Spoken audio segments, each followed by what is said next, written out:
Aqui no cenário nacional, a Câmara dos Deputados concluiu na noite desta terça-feira a aprovação do projeto de lei da nova regra fiscal, chamado Novo Arcabouço Fiscal.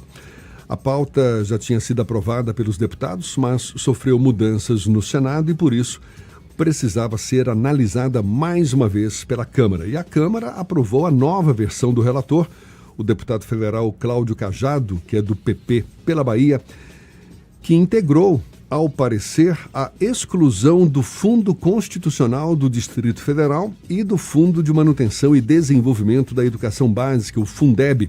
Excluiu esses dois fundos da nova regra fiscal, conforme já aprovado pelos senadores. É com ele, o relator do arcabouço fiscal, o deputado Cláudio Cajado, com quem a gente conversa agora. Um prazer recebê-lo mais uma vez. Bom dia, deputado. Bom dia, Jefferson. Bom dia, Ernesto. Bom dia, Laís, a todos que nos acompanham aqui pela Tarde FM, no seu programa Isso é Bahia. É um prazer meu podermos conversar. Deputado, na última vez em que conversamos, e foi exatamente aqui no Isso é Bahia, o senhor disse que manteria o seu texto original para essa nova votação na Câmara, mas mudanças feitas pelos senadores foram mantidas, como, por exemplo, essa exclusão do Fundo Constitucional do Distrito Federal, também a exclusão do Fundo de Manutenção e Desenvolvimento da Educação Básica, o Fundef, excluindo os dois da nova regra fiscal. O que fez o senhor mudar de ideia, deputado? Na verdade, Jefferson, a Câmara, como todos os poderes legislativos do país, no regime democrático, ela é uma casa de plural, uma casa de muitas opiniões e que nós temos que convergir para chegarmos a um consenso.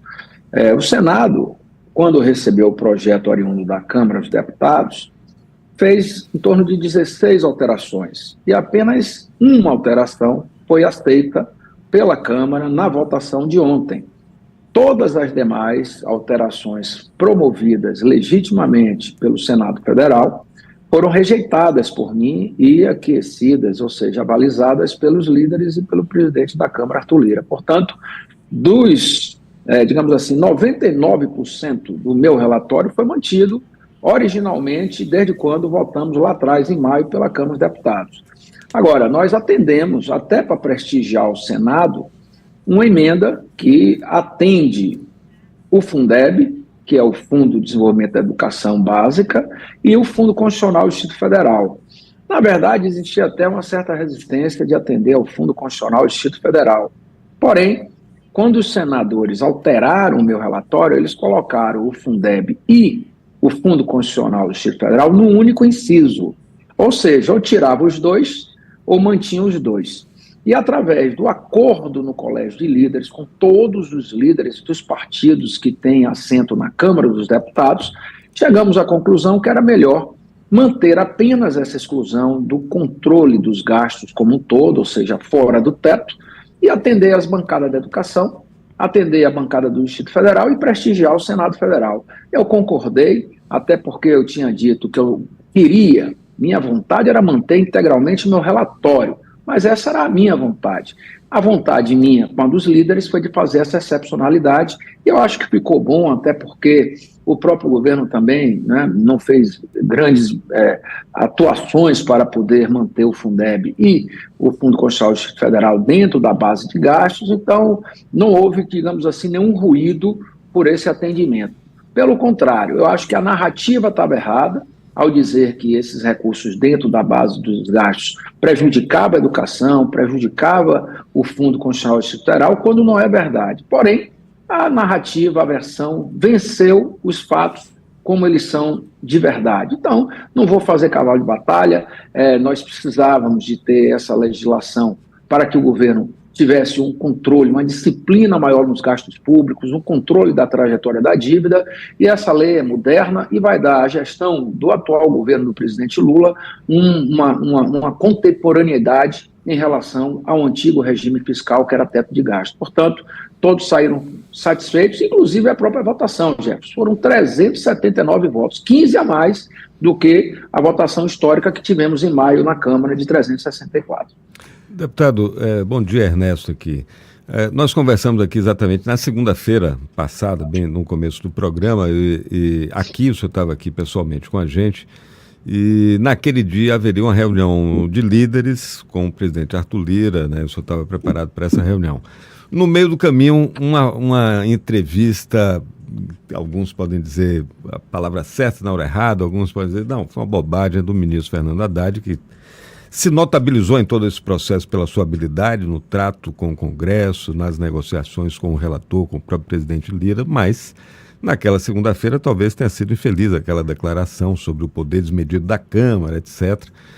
E, claro, o deputado Arthur Lira não vai dizer isso, nem o senhor, mas a reunião não foi feita, só foi feita depois, quando estava o presidente Lula na África, o ministro também, limpou, aliviou um pouquinho, distensionou.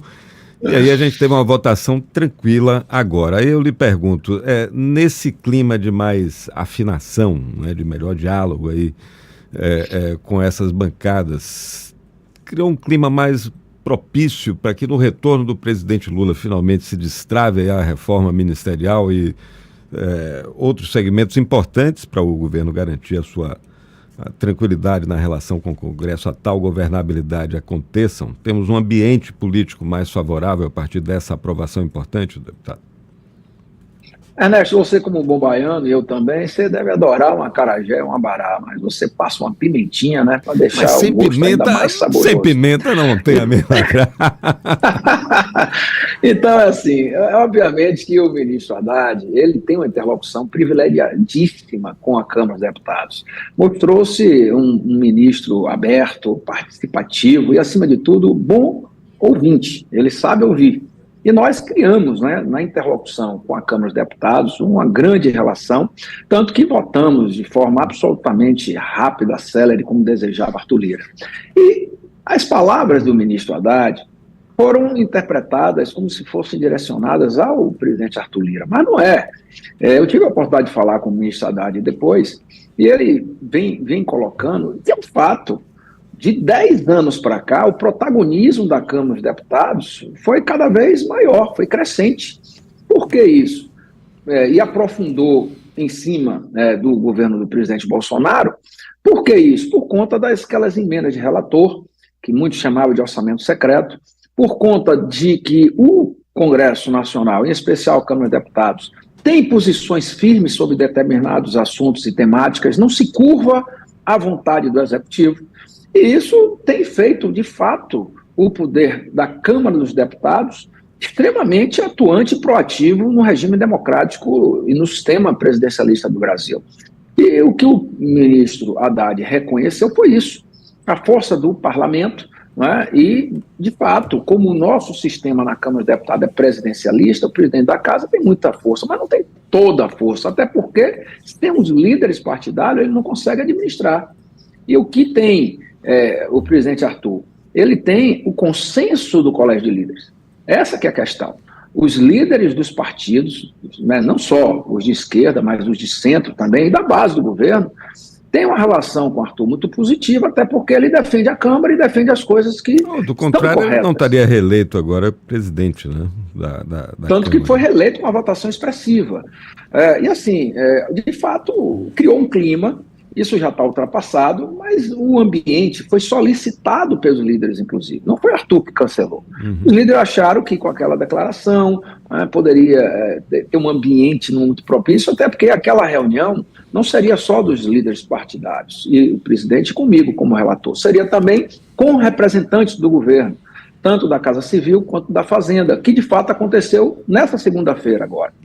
Então adiamos por uma semana, não houve nenhum problema. Você vê que nós fizemos um debate técnico, depois um debate político no dia de ontem mesmo votamos, com uma votação expressiva de 379 votos. A gente viu aí perfeitamente o funcionamento do sistema bicameral, né? A matéria passou na Câmara, foi para o Senado, alterou, voltou, e na verdade a votação de ontem ela reflete, de certa forma, o entendimento também com o Senado. Eu imagino que os líderes das duas casas tenham conversado também, como sempre fazem, a política funcionando normalmente, né, como tem que ser. Agora, com um pouco mais de dendê e menos pimenta, deputado, a gente caminha agora para o próximo embate, a reforma tributária. E, inevitavelmente, esse clima de acerramento aí entre oposição e situação se reflete nisso. Por exemplo, eu acompanhei uma parte da sessão ontem, ouvindo os discursos de alguns deputados da oposição, uma linha muito dura, para encontrar uma palavra mais fácil para a gente formular aqui a pergunta, né? O senhor considera que o chamado arcabouço, o senhor não gosta do termo, lembra esqueleto, estrutura, etc., mas o marco fiscal, como queira chamar, ele é melhor do que a regra anterior do teto de gastos? Ou seja, a gente está criando de fato, independente da confrontação de governo de oposição, porque a oposição desqualifica a proposta, tanto o arcabouço quanto a própria reforma, diz que é um descontrole institucionalizado, etc. A gente tem hoje está começando a reconstruir um sistema legislativo que trata das finanças públicas melhor do que aquela regra do teto, que era um obstáculo para dar saída, por exemplo, que a gente viu agora na pandemia, que foi uma coisa que aconteceu depois da aprovação do teto, e a gente viu o problema que foi. Está melhor arrumado hoje, o senhor considera? Sim.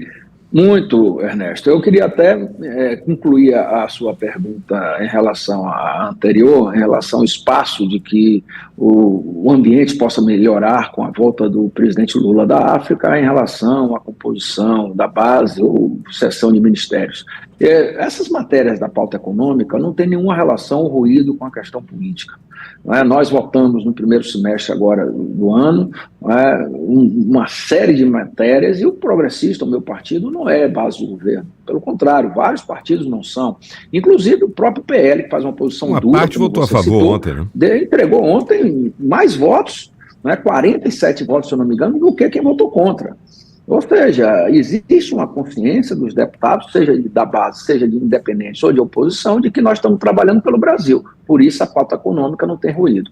O ambiente, claro que vai ficar melhor. O presidente Lula passa a ter uma lei muito melhor, aí eu respondo a sua pergunta agora, do que o regime do teto de gasto. Por quê? Porque no teto de gasto você só reajustava as despesas pela inflação, acabou. Esse novo marco fiscal que eu relatei, que foi aprovado ontem, que segue agora a sanção do presidente Lula, ele prevê políticas cíclicas e anticíclicas. O que significa isso? Significa que as despesas vão poder serem corrigidas acima da inflação, de acordo com a elevação da receita. Então, se a receita do governo federal crescer mais, a despesa também vai crescer mais. E isso no teto de gasto não existia.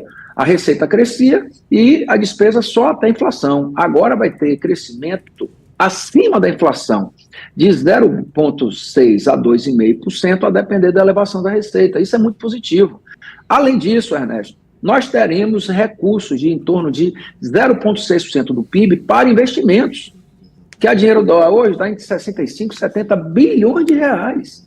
Ou seja, nós estamos entregando ao governo uma regra fiscal moderna, contemporânea, que vários países da Europa agora estão adotando esse modelo.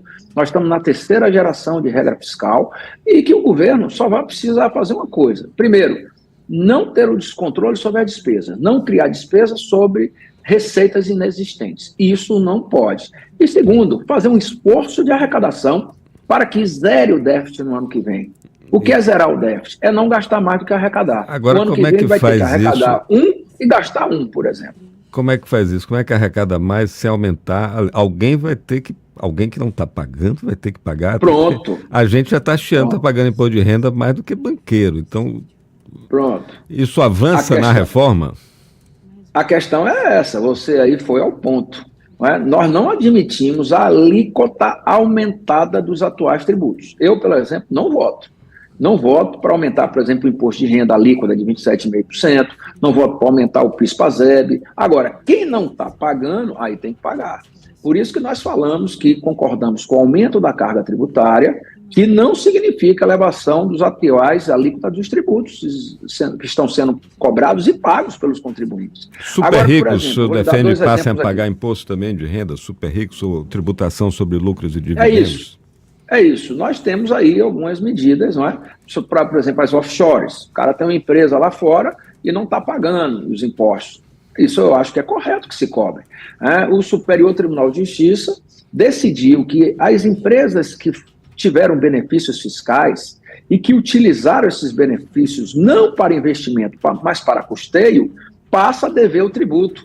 Se o governo mandar uma lei para poder regulamentar essa decisão do Superior Tribunal de Justiça, eu penso que é absolutamente confortável que todos os deputados votem e vão votar. Isso vai fazer com que aumente a arrecadação. Então, o governo tem aí uma melhoria na eficiência para aumentar a sua receita. Tem o CARF, que nós votamos com o voto de privilégio do governo federal, um estoque de 60 bilhões.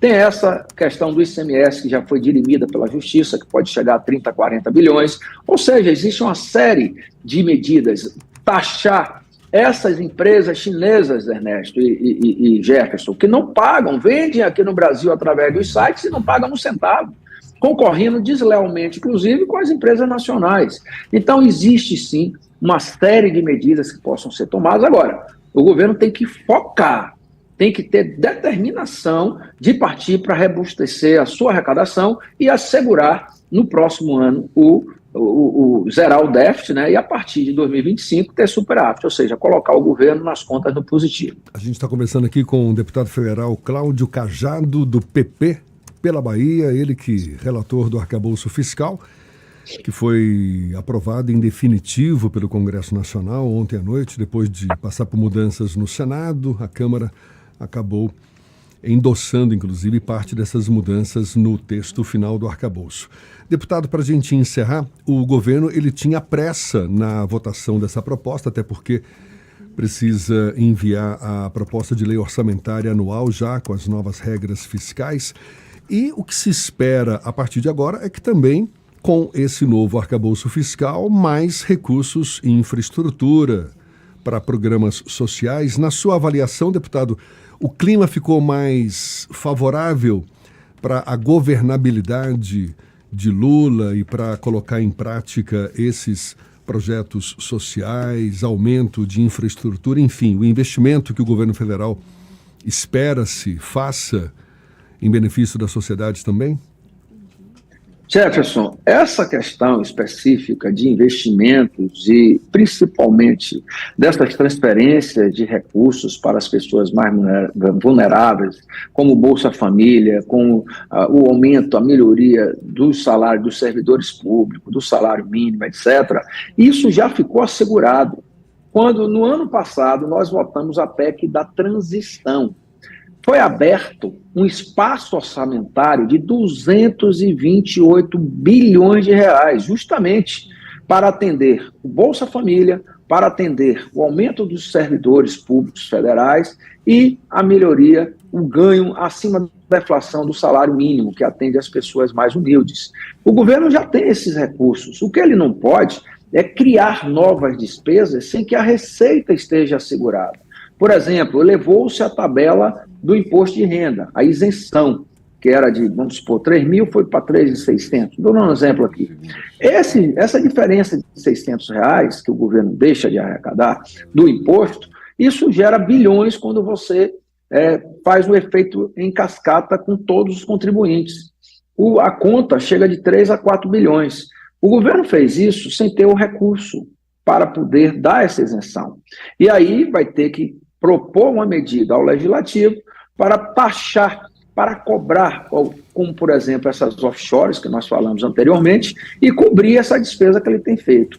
Eu penso que o governo, com esse regime fiscal que votamos ontem, tem que inverter essa dinâmica.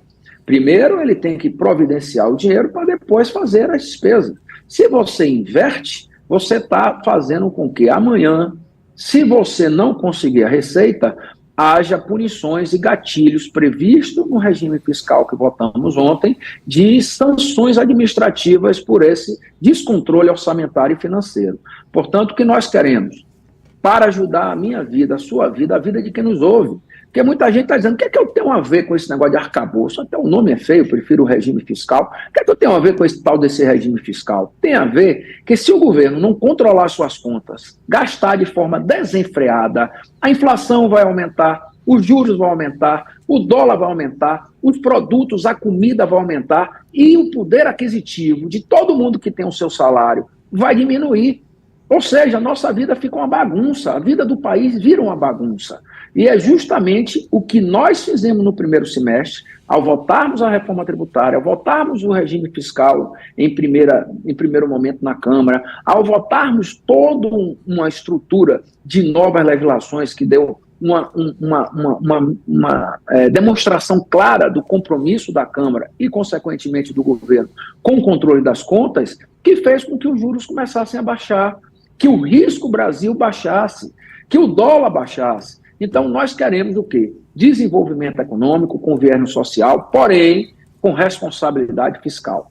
Hoje, não é admissível que o governo gaste sem controle. Tem que ter controle e o orçamento é a peça que controla todas as despesas públicas. Gastar além do que está previsto no orçamento é crime e a lei que nós votamos ontem estabelece critérios e gatilhos para que isso não aconteça. Deputado federal Cláudio Cajado, do PP pela Bahia, muito obrigado. Deixa eu dar um spoiler aqui para o deputado. O deputado só reclamou aqui da pimenta que eu botei no acarajé aqui para lhe fazer uma pergunta, mas fique ligado aqui no Isso é Bahia, aguarde a próxima participação do Levi Vasconcelos, que ele não vai botar pimenta no acarajé, vai botar acarajé na pimenta. Ele vai comentar sobre a PEC da anistia que vocês vão discutir aí na Câmara, no Senado daqui a pouco. Ernesto, vai ser com pimenta, Ernesto, viu? Me permita uma coisa, eu conheço o Levi, é um grande jornalista, amigo meu, só que tem um detalhe, ele é de Valença, a terra da muqueca de feijão. Se você nunca comeu, peça a ele uma quentinha, traga daí. Eu sou fã, rapaz, da muqueca de feijão. É uma coisa que poucos baianos conhecem. Você imagine tudo que leva uma muqueca de peixe, levar numa feijoada. Ele capricha na pimenta, viu, deputado? Segure, viu? É isso aí. Um abraço. Outro, meu amigo, um abraço para você, Jefferson, Thaís e todos que nos acompanharam até agora. Foi um prazer, viu? Bom dia. Igualmente, um abraço, deputado Cláudio Cajado, do PP pela Bahia, conversando conosco aqui no Isso é Bahia. Agora 7:55 na tarde, FM.